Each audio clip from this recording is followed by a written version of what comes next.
여러분들은 해외여행을 갔을 때 그 나라 국민들의 일상을 보고 이런 행동은 정말 신기하다, 이런 행동은 정말 부럽다, 아니면 이런 행동은 정말 도무지 이해할 수 없다라고 생각한 경험이 있으실 겁니다.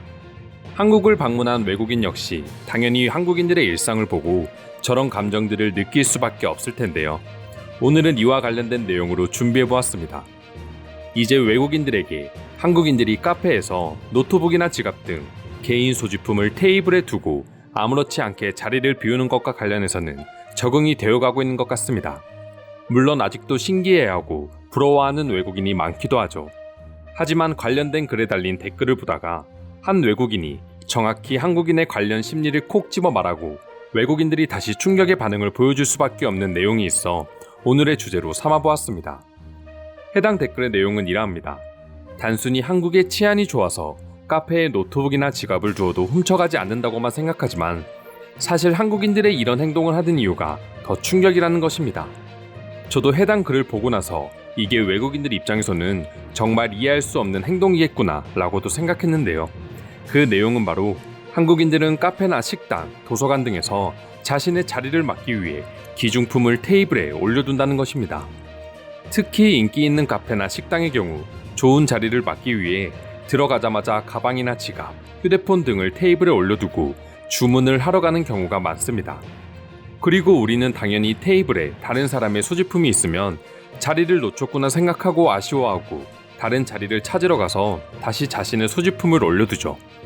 외국인들 입장에서 자리를 맡기 위해서 개인의 소지품을 떡하니 놔두는 한국인들의 행동도 도저히 이해할 수 없지만 그걸 보고 훔칠 생각을 하는 게 아니라 자리를 뺏겨서 안타깝게 생각하는 한국인들의 의식도 충격으로 다가올 수밖에 없는 것이죠. 저 같은 경우도 눈에 보이는 자리가 아닌 2층이나 다른 층에 짐을 먼저 올려두고 1층에 주문을 하러 가는 경우도 많고 이런 행동이 전혀 이상하다고 생각하지도 않았습니다. 그리고 지금까지 문제도 없었기에 별다른 생각을 하지 않았지만 오히려 외국인의 시선에서 이런 이야기를 들으니 정말 한국이니까 가능한 행동이라는 생각이 듭니다.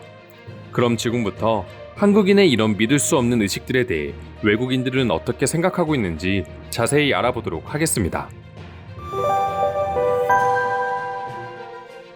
나는 사실 전 세계에서 유일한, 전 세계에서 하나뿐인이라는 말을 별로 좋아하지는 않는다.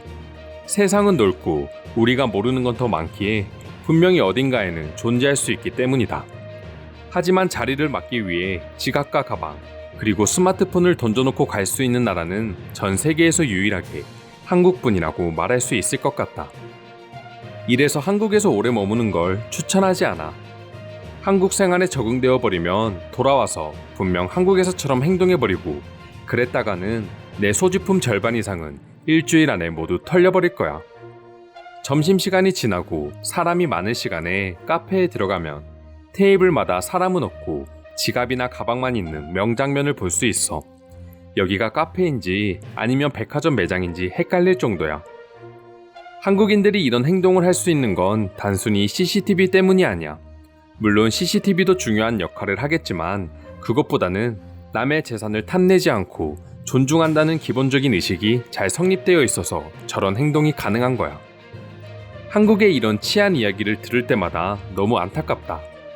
남의 재산을 탐내지 않는 게 존중받을 것이 아니라 당연한 것이 되어야 하는데 당연한 행동이 존중받아야 하는 세상이 슬프다. 만약 여기 한국인이 있다면 물어보고 싶은 게 있어. 한국인들은 자신들끼리 그렇게 싸우면서 또 이런 걸 보면 타인을 신뢰하는 사회 분위기가 완벽하게 형성되어 있는 것 같거든. 보통은 타인을 신뢰한다는 건 그만큼 싸울 이유가 줄어든다는 건데 한국인은 그건 아닌 것 같아 보여. 왜 그런 거야? 한국인들이 타인을 신뢰하는 건 맞지만 그만큼 또 타인의 시선을 의식하고 타인의 행동에 관심을 많이 가지기도 하니까 싸움도 많아지는 거라고 생각한다. 비록 조금 타인의 시선을 감당해야 한다고 하더라도 한국 정도의 치안을 유지할 수 있다면 난 무조건 한국의 생활 방식을 택할 거야. 유럽은 타인의 행동을 크게 신경 쓰지 않아서 타인의 물건도 막 훔쳐가잖아. 나는 오히려 이런 행동들 때문에 한국인들이 2배, 3배로 조심했으면 좋겠다고 말하고 다녀. 즐겁게 해외여행을 와서 기분 나쁜 경험만 안고 가는 게 너무 싫어. 난 한국에서 정말 좋은 추억만 가지고 돌아왔거든. 미국이든 유럽이든 길을 걸어 다니는 순간마저도 긴장을 놓지 마. 여긴 한국이 아니야. 유럽에서는 지나가는 길고양이도 지갑을 훔쳐갈 수 있습니다. 내가 만약 한국인이라면 유럽 여행을 오기 전 최소 일주일 동안은 내 짐을 지키는 연습을 하고 올 것입니다. 습관은 무서운 겁니다. 이거 매우 공감하는 주제야. 5년 전에 한국에서 유학 생활을 했는데 그때도 한국인 친구들은 너도 나도 빨리 뛰어가서 기중품으로 자리를 맡아놓곤 했어. 그래서 항상 제발 외국에 놀러 간다면 절대 이런 행동은 하면 안 된다고 물 한 잔을 마시러 가더라도 모든 짐을 챙겨가라고 주의를 줬어. 그 친구들은 지금쯤 뭐하고 있으려나 보고 싶다. 한국은 카페에 노트북이 있어도 절대 나쁜 마음을 품지 않는다고 지겹도록 듣고 갔어. 그리고 실제로도 그런지 궁금했고. 하지만 많은 한국인들이 테이블 위에 있는 노트북과 지갑을 힐끔힐끔 쳐다보길래 역시 한국도 똑같구나라고 생각했지. 하지만 그들은 노트북을 탐내는 게 아니라 그 자리를 탐내는 거였어. 이런 행동들을 할 수 있다고 해서 한국을 무조건 선진국이라고는 말할 수 없어. 하지만 이런 행동을 할 수 없는 유럽을 선진국이라고 말하기에는 어려움이 있는 게 사실이야. 경제력이 좋고 군사력이 좋으면 뭐해? 시민의식이 엉망이라면 그 나라는 후진국이야. 일부 유럽인들이 착각하는 게 한국은 못 살기 때문에 자기들끼리 더욱 의지하고 그렇기 때문에 남의 물건을 훔치지 않는다고 생각하기도 해.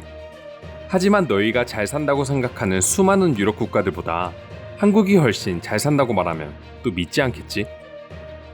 부끄럽지만 신종 전염병으로 인해 서유럽이 선진국이라는 생각이 많이 변해가고 있어.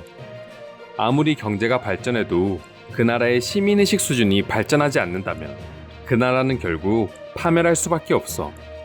반면 한국은 시민의식 수준을 아직 경제력이 못 따라오고 있는 것이고 경제력이 올라오는 순간 한국은 무서울 정도로 세계를 장악할 거야. 당신은 세상을 볼 줄 아시는군요.